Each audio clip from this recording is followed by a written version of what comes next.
and move more, you'll lose. Not if you're leptin resistant. If you have high cortisol, poor sleep, chronic inflammation, if you're hungry all the time or hungry right after you eat, you're most likely leptin resistant. And if it slows down your metabolism to burn less calories, making you more hungry, and to conserve energy, it's making you tired and want to do nothing all day. I reacted to that video a while ago, but I didn't actually provide any actual evidence, because it's before I understood the whole green screen thing. So let's first talk about the basics.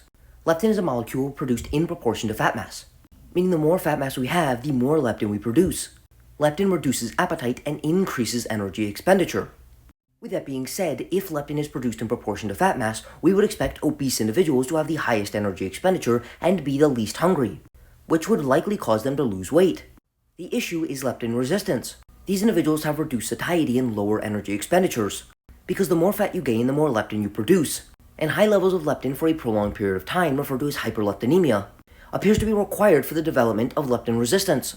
Thus, the reason that people who are overweight and obese do not have a wildly suppressed appetite is because they are becoming resistant to one of the molecules that suppresses it. The idea in this video is that exercise and diet do not work if you're leptin resistant, which is probably actually a messaging that we want to avoid for those with leptin resistance. The reason is because exercise, and periods in a caloric deficit that induce weight loss, are one of, if not the most important factors for improving and returning leptin sensitivity.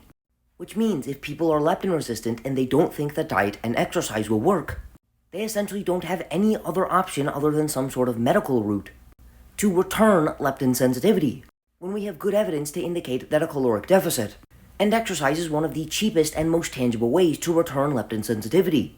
And although if you have leptin resistance, you may feel hungrier and you may have a slightly decreased caloric expenditure, that doesn't mean exercise and dieting will not work.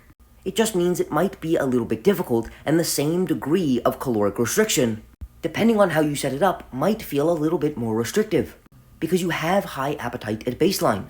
But spending just a short period of time exercising and losing weight is extremely helpful for resensitizing leptin signaling, returning your appetite levels closer to where they should be, and plausibly making weight loss easier over time.